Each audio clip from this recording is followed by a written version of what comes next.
अस्सलामुअलैकुम। आज हम chapter number 7 work energy and power के वो न्यूमेरिकल डिस्कस करने जा रहे हैं जो पेपर के पर्सपेक्टिव से इम्पोर्टेंट है। और इस चैप्टर में से आपके पेपर में से एक क्वेश्चन या दो क्वेश्चन पेपर में आते हैं, जिसमें से एक न्यूमेरिकल जो है वो इस पेपर में जो है वो एक न्यूमेरिकल जो है पेपर में इसका मौजूद होता है। तो हम आज सबसे पहले बुक के वो न्यूमेरिकल डिस्कस करेंगे जो कि इम्पोर्टेंट हैं, जिसमें पहला न्यूमेरिकल ही इम्पोर्टेंट है। कह रहे हैं calculate the work done by a force. आपको वर्क डन निकालना है। अब जैसे ये वर्क डन निकालने को आपके पास मालूम करने को आए तो आप फौरन से याद करेंगे कि वर्क डन का फॉर्मूला होता है W is equal to F D cos theta. ये मैग्नीट्यूड फॉर्म का फॉर्मूला है और इसकी वेक्टर फॉर्म होती है W is equal to F dot D, which means work done जो है वो एक स्केलर और डॉट प्रोडक्ट है दो वेक्टर्स के दरमियान का, फोर्स और डिस्प्लेसमेंट। क्योंकि ये एक स्केलर प्रोडक्ट है यानी डॉट प्रोडक्ट है तो वर्क डन स्केलर क्वांटिटी होगी। और जैसा आपको मालूम है कि वर्क डन एक एनर्जी है जिसकी कोई डायरेक्शन नहीं होती, तो वही आपको मालूम करना है वर्क डन।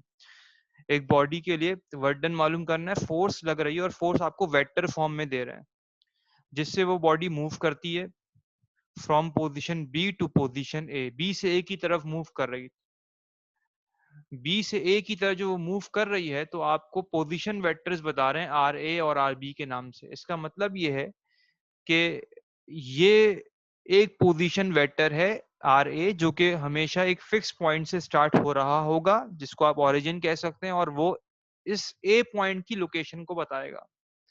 इसी तरह ये एक और पोजीशन वेक्टर है जो कि ये भी उसी फिक्स्ड पॉइंट यानी ओरिजिन से स्टार्ट हो रहा होगा, क्योंकि ओरिजिन एक ही पॉइंट होता है, और ये पोजीशन लोकेट करेगा बी की। और आपको बी से ए की तरफ जो आपने फोर्स लगाई है उस पर वर्क डन निकालना है आपको। तो जो गिवन था आपने अपने डेटा के अंदर लिख दिया है। वर्क डन का फॉर्मूला होता है F dot delta R. Delta R means जो आपने डिस्प्लेसमेंट कवर कर रहे हैं बी टू ए, इसको मैंने डेल्टा आर से रिप्रेजेंट कर दिया है। Delta R is the displacement covered by the body from position B to position A. उस डिस्प्लेसमेंट को, उस रास्ते को, उस डिस्टेंस को जो तय किया जा रहा है उसको हमने डेल्टा आर से रिप्रेजेंट किया है।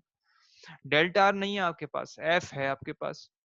तो एफ को आपने कॉपी कर दिया जो आपको वेक्टर गिवन था, डॉट आएगा क्योंकि ये डॉट प्रोडक्ट है, और डेल्टा आर की जगह आपने लिख देंगे R B minus R A.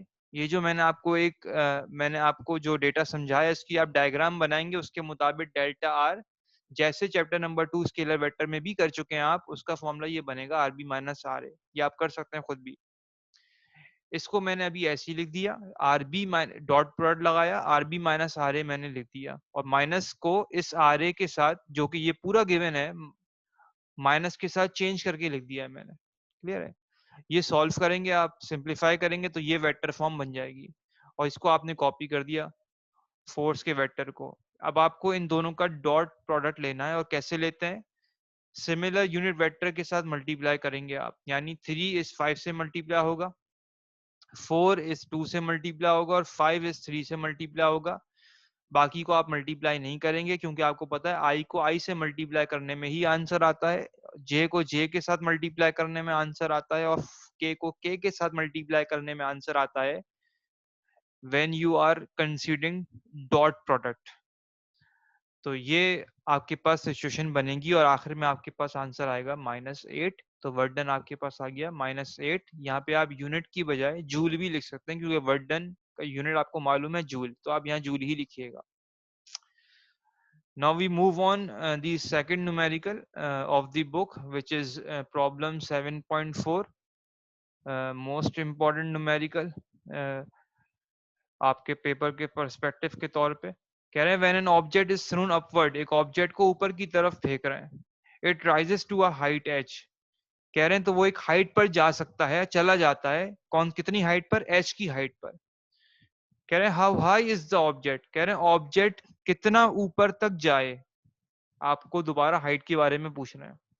कह रहे हैं how high is the object, object कितना ऊपर हो कि जहां इन टर्म्स ऑफ एच, यानी एच की फॉर्म में आपको आंसर निकालना है, और आंसर भी किसका निकालना है, एक और हाइट का।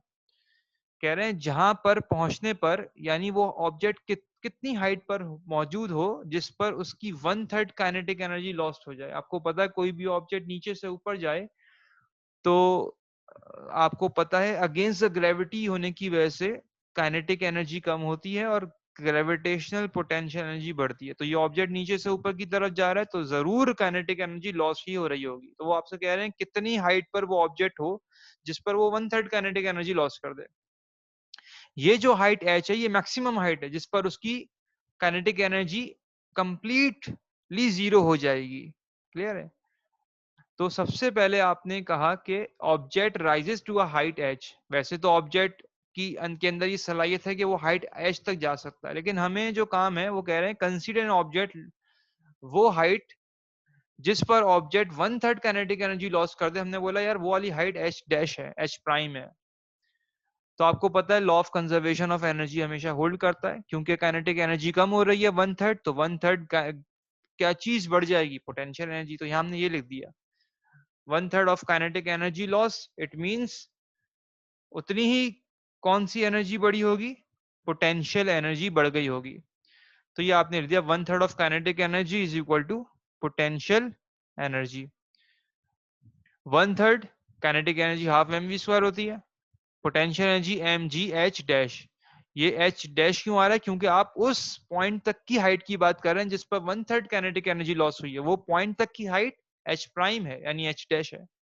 एम से एम कैंसिल कर दिया आपने, ये आपके पास सिचुएशन आ गई। इसको आपने क्वेश्चन नंबर 1 कर दिया। हमें इस v की वैल्यू मालूम करनी है, जिसको मालूम करने के लिए हमने फॉर्मूला लगाया which is equation of third equation of motion, 2gh is equal to V F square minus V I square. यहाँ हमने h लिखा है, यानी मैक्सिमम हाइट ऑब्जेक्ट की कितनी जो वो कवर करता है h के बराबर। आपको पता है कोई भी ऑब्जेक्ट नीचे से ऊपर जाए तो वी एफ जीरो हो जाती है और g की वैल्यू -9.8 होती है। तो आपने यहाँ पुट करवा दिया, ये वी एफ जीरो हो गई। तो वी स्क्वायर की वैल्यू आ गई आपके पास, माइनस से माइनस कैंसिल, वी स्क्वायर की वैल्यू 2gh, जो आपने यहाँ पुट करा देंगे वी स्क्वायर की जगह। देख लीजिए ध्यान से, वी स्क्वायर की जगह आप पुट करवा देंगे इसको, और ये आपने पुट करवा दिया वी स्क्वायर की जगह। ठीक है, तो उसके बाद ये कैंसिलेशन हो जाएगी। आपको एच डैश का आंसर निकालना है, एच की फॉर्म में जी से जी कैंसिल हो जाएगा। इसका मतलब ये वो हाइट जहां पर 1/3 काइनेटिक एनर्जी लॉस हो रही है वो हाइट है कितनी, वो 1/3 टोटल हाइट के बराबर है। यानी अब आप उस टोटल हाइट के तीसरे हिस्से तक पहुंचेंगे तो 1/3 काइनेटिक एनर्जी लॉस्ट हो जाएगी। उसके बाद बुक के न्यूमेरिकल 7.5, ये बहुत फ्रिक्वेंटली रिपीट होता है न्यूमेरिकल। आप अपने 5 ईयर्स में देखेंगे, पास्ट पेपर में देखेंगे, ये न्यूमेरिकल आपको अक्सर ऑल्टरनेट ईयर्स में रिपीट होता हुआ नजर आ रहा होगा। कह रहे हैं pump is needed to lift water. एक पंप के जरिए, आपको पता है आप वाटर पंप यूज करते हैं अपने घर के अंदर, जो नीचे जो आपने पानी स्टोर करके रखा हुआ होता है अपने टैंक में, जो आप उसको लिफ्ट करते हैं ऊपर पहुंचाते हैं अपनी टंकी में, सही है, उसको भरने के लिए। तो किसके जरिए, पंप के जरिए। A pump is needed, a pump is needed to lift water through a height. कितनी हाइट पे पहुंचा रहे हैं पानी को, 2.5 मीटर की हाइट पे ऊपर पहुंचा रहे हैं।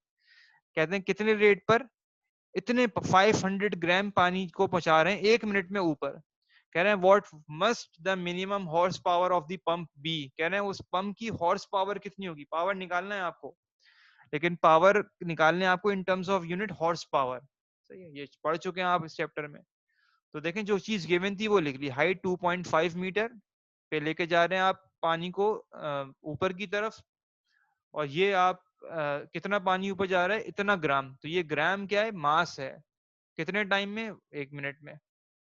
तो सबसे पहले आप क्या करें, आप इस मास को अलग कर लीजिए, 500 ग्राम को कन्वर्ट कर लीजिए केजी में, तो ये 0.5 आ जाएगा। कैसे, 500 ग्राम डिवाइड बाय 1000। उसके बाद आप टाइम को मिनट से सेकंड में कर दीजिए, तो ये मास, ये रेट जो आपने लिखा है, the rate of change of mass, ये आपने इसके स्टैंडर्ड यूनिट में कर दिया, किलोग्राम पर सेकंड में।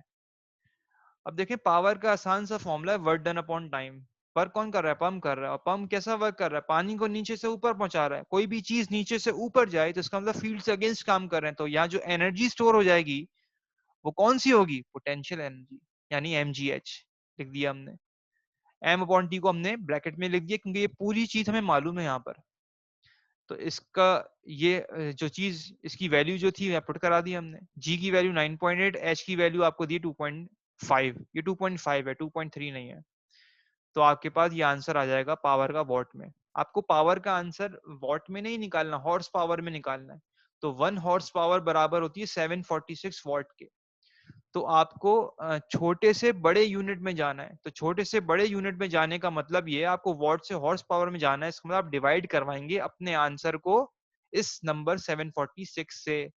तो आपने 0.2042 को डिवाइड करा दिया 746 से सिंपली। तो आपके पास ये आंसर आ जाएगा पावर का in terms of unit horse power. उसके बाद लास्ट न्यूमेरिकल है 7.6। कह रहे हैं हॉर्स पुल्स अ कार्ट।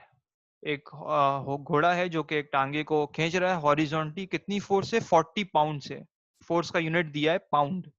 कितने एंगल से? 30 डिग्री के एंगल से। देख लीजिए एंगल, फोर्स, और ये कितने एंगल से खींच रहा है उसको? 30 डिग्री का एंगल बना रहा है above the horizontal and moves along at a speed. कितनी स्पीड से? 6.0 माइल्स पर आवर। ये भी मीटर पर सेकंड में नहीं है। How much work does a horse do in 10 minutes. कहना 10 मिनट में हॉर्स कितना वर्क कर लेगा। तो आपको वर्क डन निकालना है। And what is the horse and what is the power output of the horse. तो हॉर्स की पावर निकालेंगे तो किस में निकालेंगे? हॉर्स पावर में निकालेंगे, ना कि वॉट में निकालेंगे। क्लियर है? तो डेटा तो आपने लिख दिया। टाइम को 10 मिनट से मल्टीप्लाई कर दिया 60 से। तो 10 मिनट को आप ले गए 600 सेकंड में, क्योंकि एक मिनट में 60 सेकंड होते हैं। तो 10 minute multiply by 60 is equal to 600 second. उसके बाद सॉल्यूशन स्टार्ट करने से पहले आप जो है वो अपनी फिलोसिटी को कन्वर्ट करेंगे मीटर पर सेकंड में। तो याद रखें 1 माइल में इतने, अच्छा, इसमें आपने मीटर पर सेकंड में लेकर नहीं गए। इसमें सारी की सारी कैलकुलेशन हम कर रहे हैं जो है अपने फुट पाउंड सेकंड यानी एफपीएस सिस्टम के अंदर। ये बुक का न्यूमेरिकल एक वाहिद है जो कि सॉल्व होगा। क्लियर है? जिसमें फुट पाउंड सेकंड। तो इस वेलोसिटी को आप मीटर पर सेकंड में नहीं लेके जाएंगे बल्कि फुट पर सेकंड में लेकर जाएंगे। क्लियर है? तो क्योंकि फोर्स का यूनिट भी हमें वही गिवन है तो हम उसी सिस्टम ऑफ यूनिट में रहेंगे। तो इसको कन्वर्ट करने का तरीका ये, 1 माइल के अंदर इतने 1760 मल्टीप्लाई बाय 3 फुट होते हैं। तो माइल की जगह 6 लिखा और ये कन्वर्जन के लिए आपने ये लिख दिया 1760 मल्टीप्लाई बाय 3। 1 घंटे के अंदर 1 आवर के अंदर 60 मिनट और 1 मिनट में 60 सेकंड। तो ये आपने लिख दिया। तो ये आपके पास माइल्स पर आवर से कन्वर्जन आ गई वेलोसिटी की 8.8 फुट पर सेकंड। ठीक है? वर्क डन निकालना है आपको। Simple formula F W is equal to F S cos theta, क्योंकि यहाँ मैग्नीट्यूड की फॉर्म में आप फॉर्मूला लगाएंगे क्योंकि आपको थीटा गिवन है। एफ नहीं पता है आपको लेकिन एफ पता है आपको लेकिन एस नहीं पता। तो एस का फॉर्मूला होता है वीटी। क्लियर है? तो आप चाहें तो यहाँ एस इक्वल टू वीटी लिख दें या बाद में पहले रखने के बजाय आप इसको कैलकुलेट कर लें। v आपको पता है 8.8 और t 600। तो ये आपके पास डिस्टेंस आ गया फुट में। मेक श्योर डिस्टेंस फुट में आएगा आपका। फिर आपने क्या करा, s की जगह ये वैल्यू पुट करवाई, f की जगह जो ऊपर डेटा के अंदर वैल्यू थी 40 वो पुट करवाई। Theta is equal to 30 degree cos 30 लेंगे। उसके आंसर को इन दोनों से मल्टीप्लाई करेंगे। आपके पास ये वर्क डन आ जाएगा फुट पाउंड में। कैसे निकाला मैंने यूनिट? आपको होता है वर्क डन का फॉर्मूला एफ डी होता है, फोर्स। फोर्स का यूनिट यहाँ पे पाउंड है तो देख लीजिए यहाँ पाउंड आ गया। और डिस्टेंस का यूनिट आपके फुट है तो देख लीजिए यहाँ फुट आ गया। तो ये मैंने इसका यूनिट बना दिया फॉर्मूले को देखकर। याद नहीं रखना आपने, मुझे भी याद नहीं है लेकिन मैंने फॉर्मूले को रिमेंबर किया, रिमाइंड किया और मैंने जो है वो फॉर्मूले यूनिट बना दिया। पावर बराबर होती है, आपको पता है एक और फॉर्मूला पावर का, F V cos theta. Force आपको पता है 40, वी आप निकाल चुके हैं 8.8 कॉस थीटा। तो ये आपके पास पावर आ जाएगी। इस पावर को, ये पावर का यूनिट है। क्या चेंज हुआ? सिर्फ वर्क डन के फॉर्मूले के अंदर नीचे टाइम आता है तो पावर बन जाती है। तो ये यूनिट तो मैं ऐसे ही लिख दूंगा क्योंकि ये तो वर्क डन में भी आता है W अपॉन टी। तो W का यूनिट ऊपर आ गया, T का यूनिट नीचे आएगा जो कि क्या है? सेकंड। मुझे इसमें कन्वर्जन, इसमें आंसर नहीं चाहिए, हॉर्स पावर में चाहिए। तो आपको पता है बुक में एक और मेजरमेंट थी, कन्वर्जन थी, कि 1 हॉर्स पावर बराबर होती है 550 फुट पाउंड पर सेकंड के। तो फुट पाउंड पर सेकंड छोटा यूनिट है, जिसमें आपको जाना है हॉर्स पावर वो बड़ा यूनिट है। तो आप क्या करेंगे, इस नंबर को डिवाइड कराएंगे 550 से, तो आपके पास पावर का यूनिट आ जाएगा हॉर्स पावर में, और वो जो आपके पास आ रही है वो आ रही है 0.55।